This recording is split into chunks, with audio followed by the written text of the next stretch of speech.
the hands of a group of 9 French noblemen. These noblemen became known as the Knights Templar. The word cabal, meaning a group who conspire together, comes from the word Kabbalah.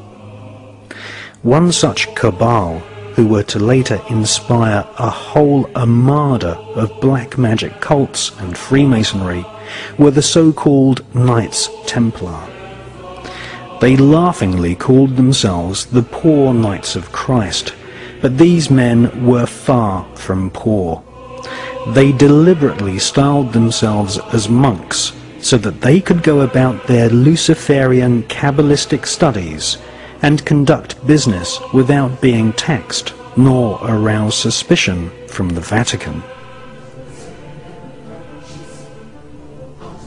The Kabbalistic higher secrets of ritual sodomy, the evil eye, chanting incantations, necromancy, blood sacrifice, and invoking the fallen angels in service to Lucifer fascinated the French Knights Templar. They realized that the Kabbalah originated in Palestine, and once they had realized that the Kabbalah was the key to untold spiritual magical power, they cunningly planned a bloody crusade to Palestine in order to search for more Kabbalistic and magical artifacts. They eventually discovered and looted the Temple of Solomon. Solomon was a biblical magician king who is accredited with inspiring large parts of the corpus of works we now know as the Kabbalah.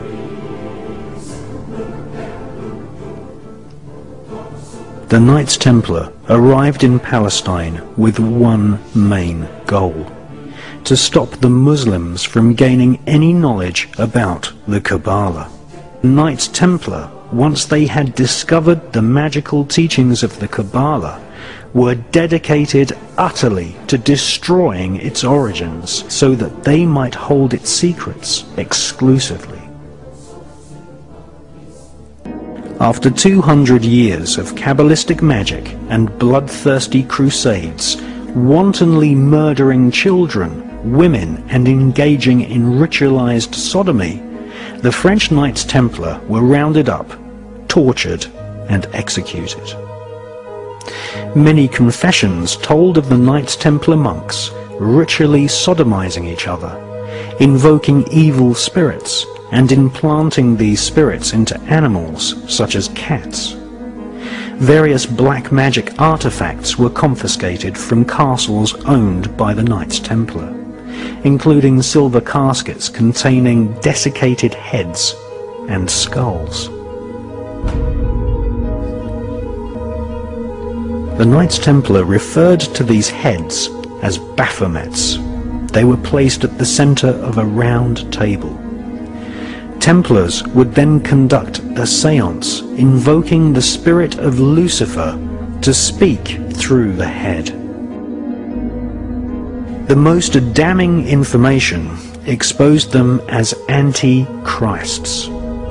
Several Knights Templar confessed that the image of Jesus was spat upon and trampled during Kabbalistic rituals, a satanic tradition which is still practiced to this day at lodges of the Ordo Templi Orientis, which was once headed by Aleister Crowley.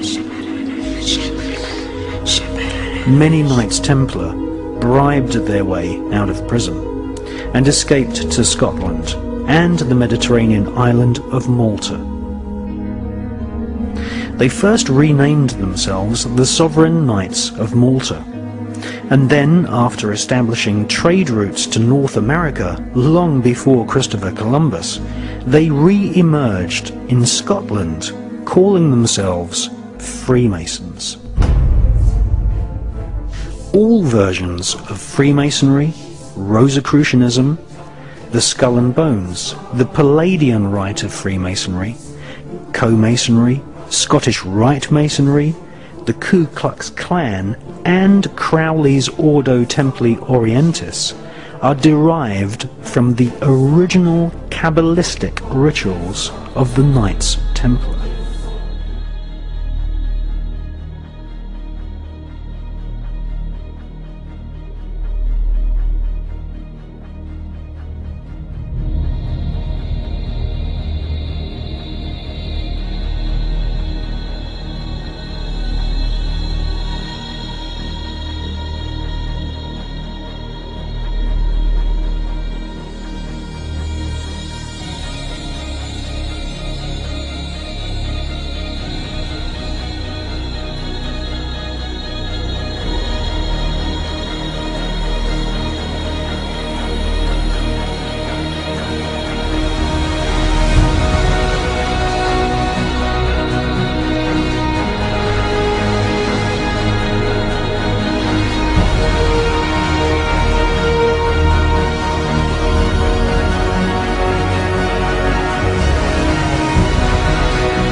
The Illuminati is a global network of witch covens, black magicians and Freemasons.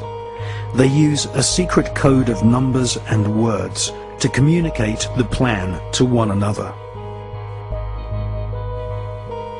They hold rituals right in the heart of the British Parliament and Washington, D.C. The Illuminati have designed the United States as the headquarters for their barbarous plan to bring about the apocalyptic prophecies of the Antichrist. Don't have a lot to respond except the fact that I am past master of my lodge and a Freemason, and I'm very proud of the fact. And I think it's interesting to listen to a debate that says that points toward Freemasonry as an occult when 36 of the 50 signers of the Declaration of Independence, all of the generals in Washington's army, and everyone who's participated in the Revolutionary War were basically Freemasons. And if you look at how the foundation of the country was put together, it's on Masonic principles. So I think it's certainly an interesting debate that's probably not appropriate in this public forum, but I would certainly encourage people that have a different viewpoint to study the Freemasonry organization a little closer.